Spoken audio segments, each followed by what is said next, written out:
Alright, well, I've never done anything like this at all, so I'm feeling a little bit nervous. But I just want to share a testimony about an experience I had recently, and I just hope anybody hearing it is blessed. If you need a boost in your faith or your spirit lifted or something, I don't know. If you just like hearing the good works of the Lord.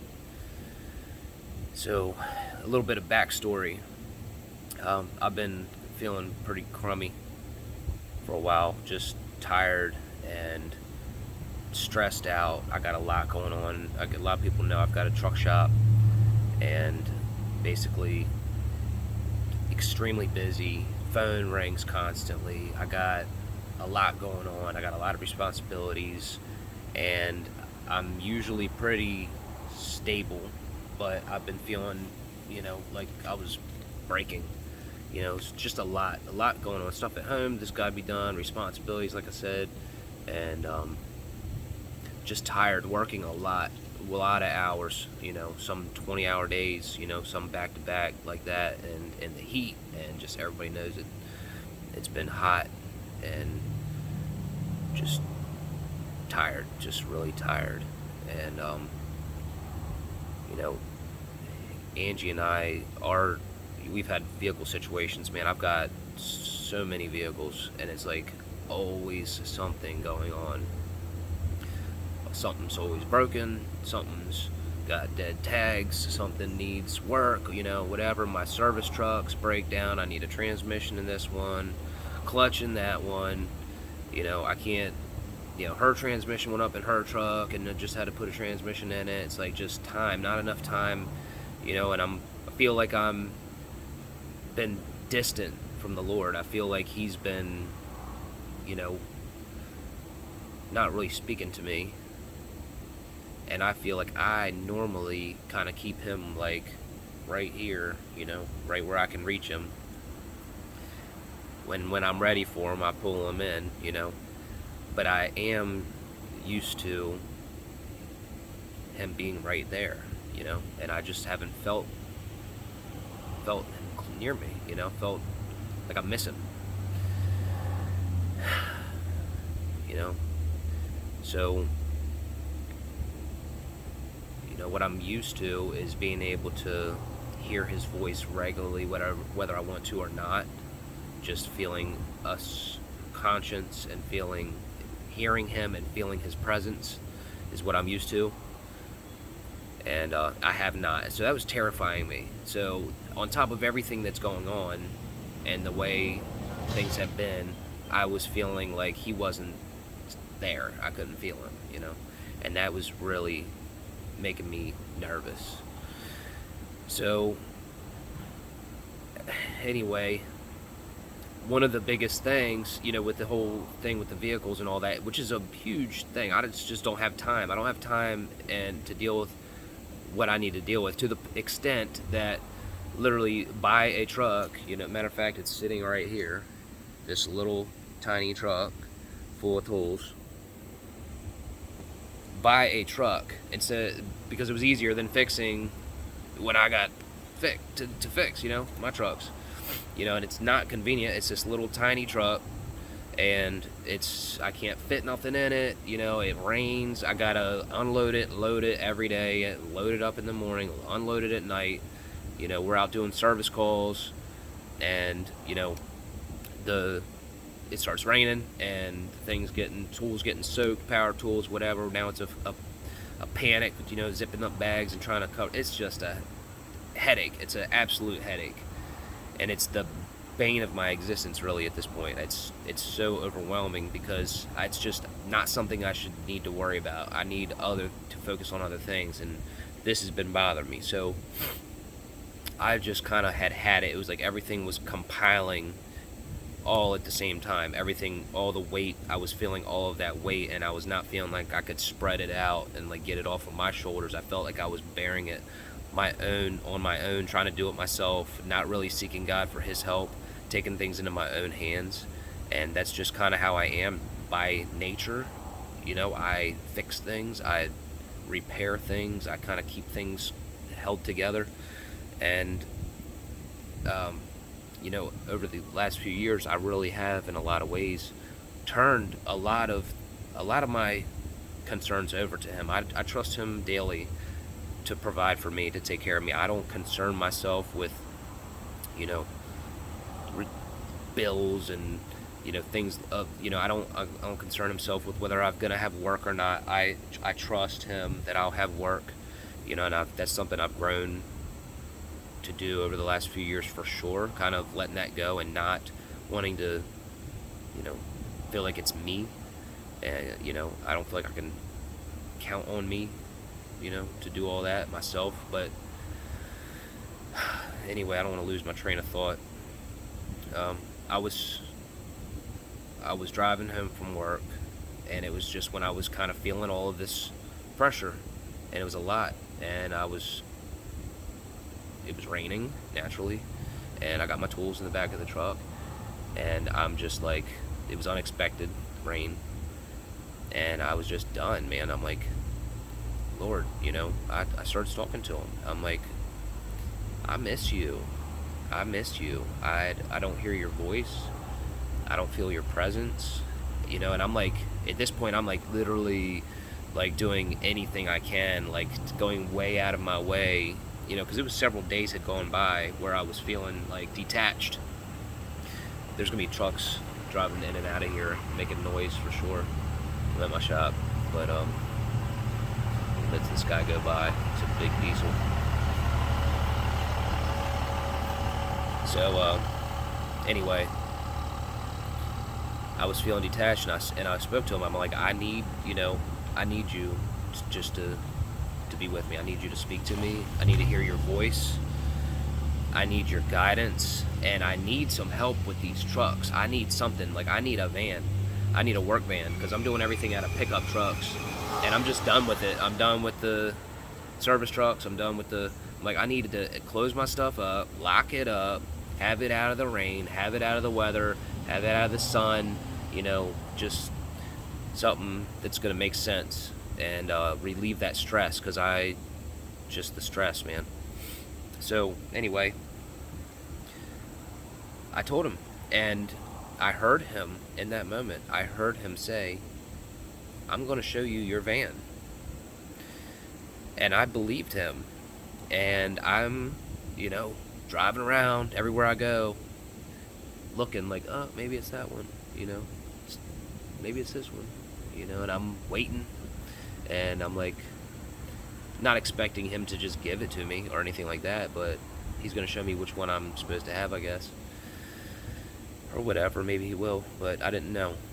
And there was this van down the street, and it's around the corner from my house, and it's sitting out in somebody's front of their it's like a cargo truck sitting in their front lawn. I'm like, maybe it's that one.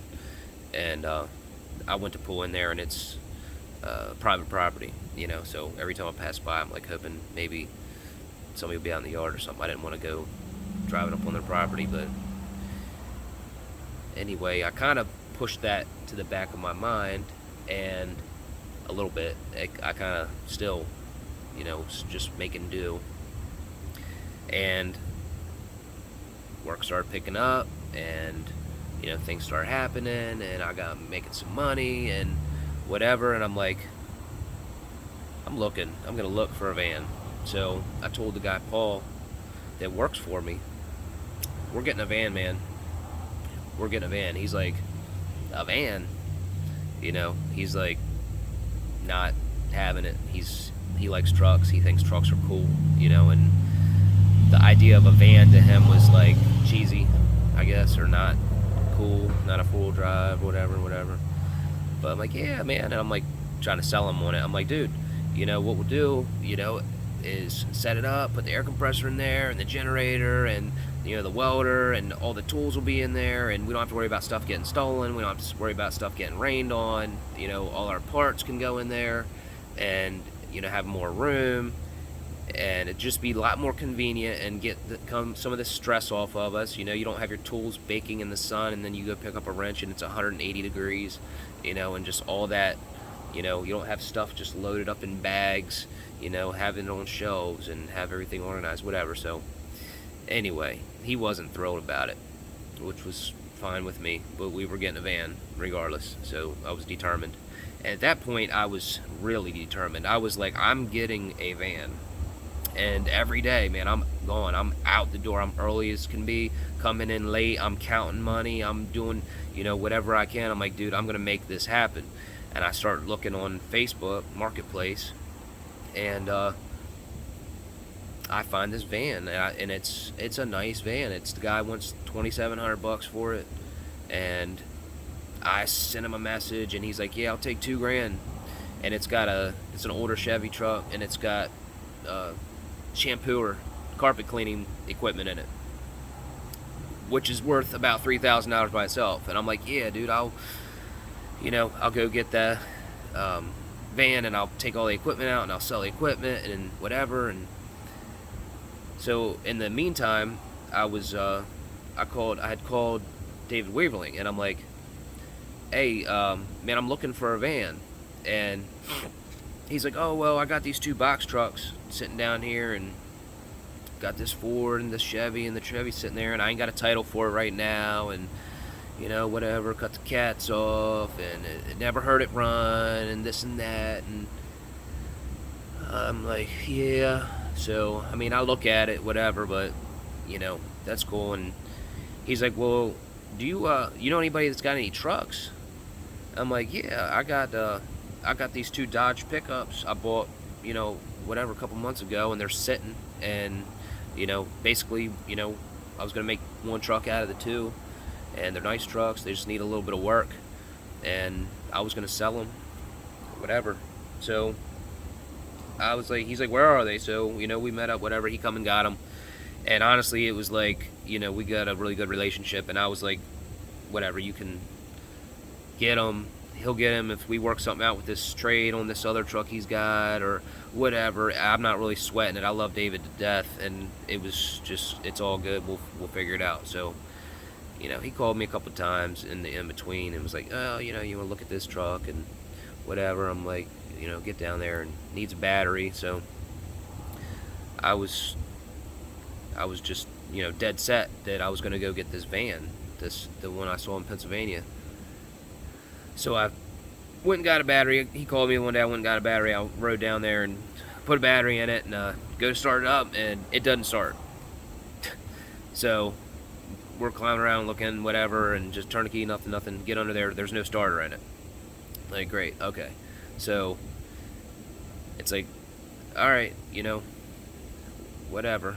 So I had told my dad that I was going to look at this cargo van, and that I had seen some on Facebook and whatever, and he's like, man, you don't want to do that because the gas mileage, they burn gas, they're bigger, they're heavier, the insurance is higher, and you want to find something that's going to be, a smaller van, get a smaller van and get a trailer, and do it like that, and that way you can drop your trailer, you're not hauling all your heavy stuff around with you. You can drop the trailer when you need to and only grab it when you need it, and whatever, and that way you're not running all over the place to Baltimore and to here and to there and to there, in some huge truck.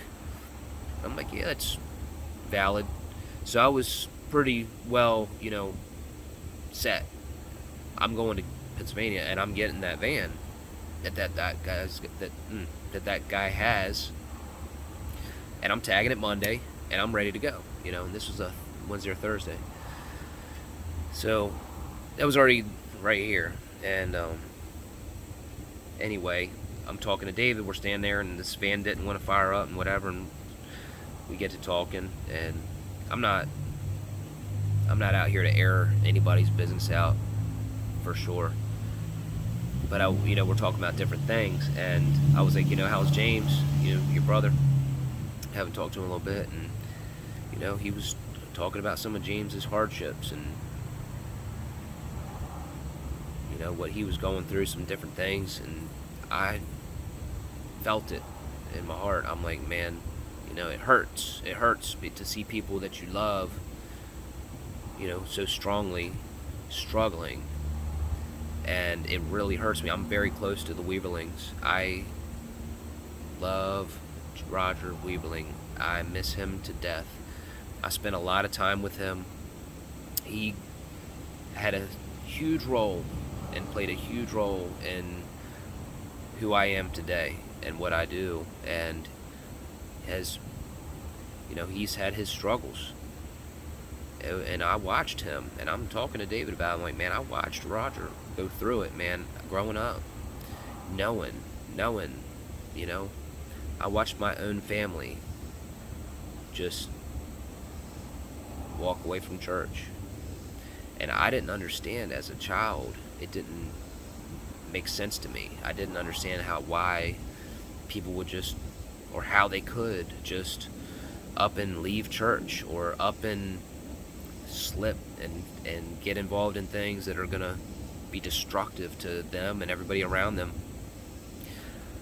or just to themselves or whatever. And it just didn't make sense to me. So, and a lot of my family members were in church and are no longer. And it's hard to, you get some hurt, get hurt by your church and carry that chip on your shoulder for the rest of your life.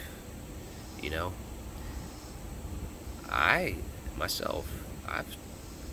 got some church hurt. I got some things, as an adult now, kind of makes sense, but you hopefully not just hold that against God. It's, people are people, and people will make mistakes. People will come and go. People are going to come in and out of the church. People are going to come into the church that don't mean well, and they're never going to leave. And then drive people out that are good-meaning people, well-meaning people. And that's going to happen, And I've learned that now that I'm older. But I didn't get it when I was a child. But I know one thing is that you cannot let somebody or some little thing or a lot of times people hurt you and they don't even know they hurt you, and then you're bitter for years about something somebody said or did, and then you're holding this bitterness and they don't even know, and you're like, they never apologized, or they never did this or did that, and they're clueless. They're literally clueless, and you are harboring feelings that are ruining your own life and your spiritual life. And I have gone through it myself, but as a child it didn't make sense. And I knew Roger, and I watched Roger. I grew up around him. I spent a lot of time with him. He taught me, he got me started as a mechanic. But he also taught me a lot of things about life and the way he conducted himself. That he was very honest and upright and hardworking and loving, And unfortunately, the decisions he made had consequences, and those consequences, people suffered because of them. And you can't take it back. But I know that Roger came back, and I said to David, I've always wondered, what it was going to take for James. What was it going to take for James to come back to the Lord? Because I know my dad grew up with James. They grew up in church. All these people, people and that I know that are adults that were responsible for me when I was growing up, walked away from church for whatever reason. And then some went back and some didn't, and some never made it back and passed, and others, got in and out and whatever. But I've always wondered about James. What was it going to take for James to turn back to God, to come home? Was God going to strip him of everything? Everything that he has, everything that he's worked for? Was he going to just take it all away? Or how many times would God strip him of everything that he has before he gave in? Because James is a strong person. He's a strong, hardworking, smart, business smart, in a lot of ways, got a lot of good things, good, honest. I love James to death. And I hope he hears this. Now that I'm looking, I've been talking for 20 minutes now. I hope James hears this because, you, James, James Weaverling,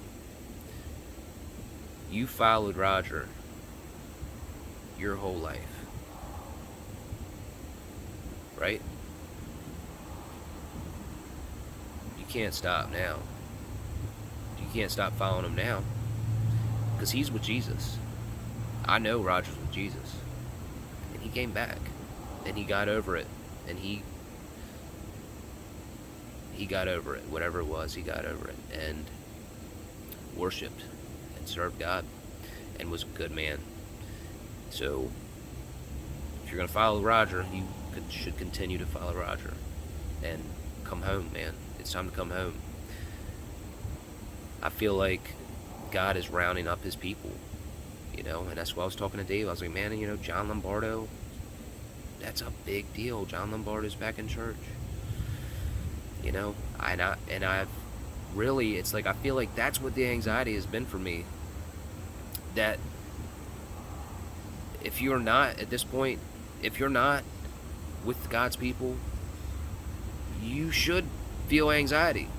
If you're not in the will of God, and you should be, you should feel anxiety. You look around us, man, things are messed up. They're messed up. And outside of the will of God, outside of his protection and providence, you're not in a good place. And I'm realizing that. And especially now, it's like you could get away with it a few years ago, you could get away with it and kind of do your own thing, potentially, maybe, but, now it's too shaky. Things are too shaky to be trying to do things on your own, and you're going to be taking the wrong direction and potentially lose your life or your soul. Things are just out of control. This world is out of control. And now is the time to, whatever it is, man, just get over it. And and I had one of the most powerful experiences of my life with David. And we're sitting there talking, and he's, and he pointed out something. He said, James is thinking the same way. He's thinking the same way. So, anyway, Dave says to me, if me and you and Paul's with me at the time, me, you, and Paul, we decided every morning we're going to meet here, and we're going to sit down, and Jesus Christ is going to be sitting in the chair right here, and we can hug him on the neck and shake his hand and ask him, what do you want me to do today, Jesus? You wouldn't be concerned. That's what David said. You wouldn't be concerned when you walked out of this job about what you were doing, because you would know exactly what you're supposed to be doing. It wouldn't be a matter of doing this and hustling that and doing that and, selling this and fixing that and whatever, and doing it all on your own. He said, cast your net on the other side. You're over here toiling, trying to come up with your own solutions, and all the while, all the fish are over here while you're casting over here. Just ask him what he wants. And I really thought about that, and I was impacted.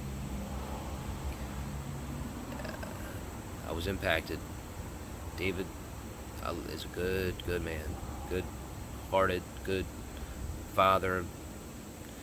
We've all, and it's like, man, that's what I said. I was like, man, it seems like our families, man, it's like just constantly something, always just trouble. Oh, every time you try to get ahead, it's just coming down. Something is always coming down. The bottom's dropping out of everything. It's like you can't, no matter how hard you work, you just spin wheels. Just keep spinning wheels and treading water. And that's how I feel. It's like, how much money do I have to make before it's enough? How many customers do I have to have before it's enough? And it's like, it doesn't matter. It doesn't matter, because as soon as you think you're doing right or doing good, boom, just smoke. It's gone. And I feel like that has been the way. And that's what David said. He's like, why would God make you rich? He said, it's harder for a rich man to get in, than it is for a camel to fit through the eye of a needle. So why would he put that on you? Why would he even do you like that if it was going to make it harder? That's why we're broke. I'm like, right. So, anyway, me and Paul leave, and we get in this little truck. As soon as we pull out, Paul looks over at me and he says, man, that van David's got, man, that thing has got so much potential.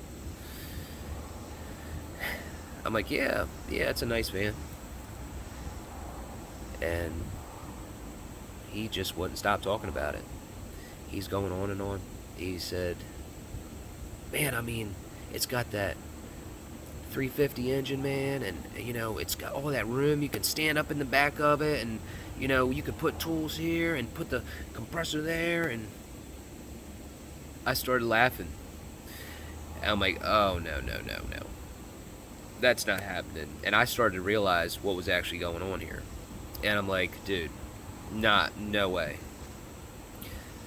And all of a sudden, the Spirit of God moved on me so powerfully that it was undeniable.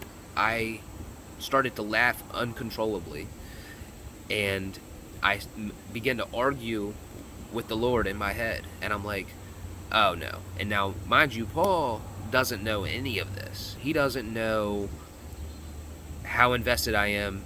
All he knows is we're getting a van, and David's got this other van that I'm looking at that we're going to do some trades, and I'm thinking about selling it or something like that, potentially, because, it's just going to be a lot. So, anyway, I start arguing with God in my head. And as I'm arguing with him, Paul is sitting beside me answering the arguments. I didn't speak a word, barely. I barely spoke a word. The arguments were in my head. And I'm saying, no, but I got the money. I can go buy that other van, and I'll be tagged Monday, and I'll be ready to go. And I don't have to wait. Here goes Paul. I mean, if we just took a couple dollars, and put it into that truck, it would be perfect. And then I had a vision as he's speaking. I see the Lord with his hands cupped like this. And he says, I have prepared a place for you.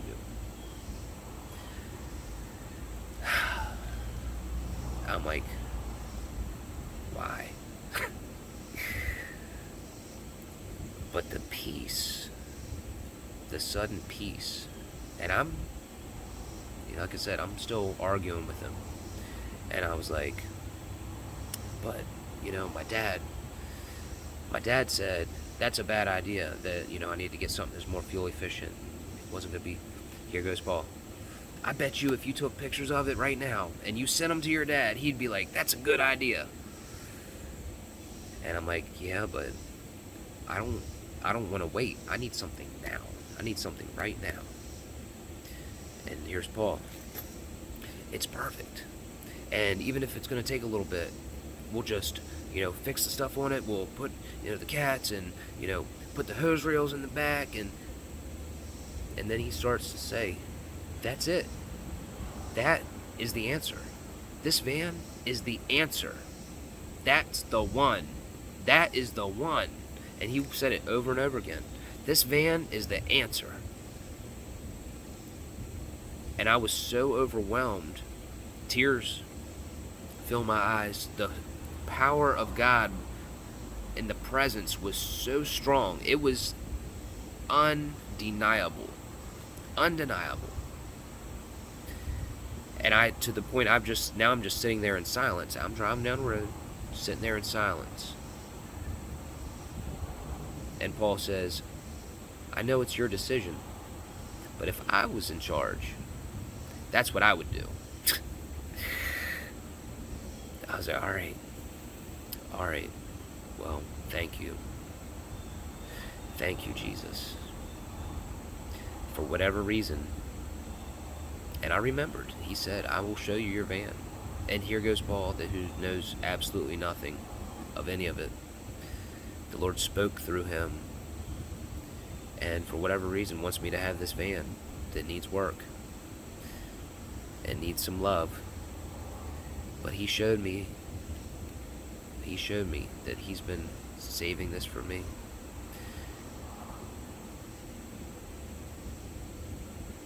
And now my attitude has changed. You know, I still don't quite have it. We've done some work to it. It's running. Waiting on the title, you know. But I have peace.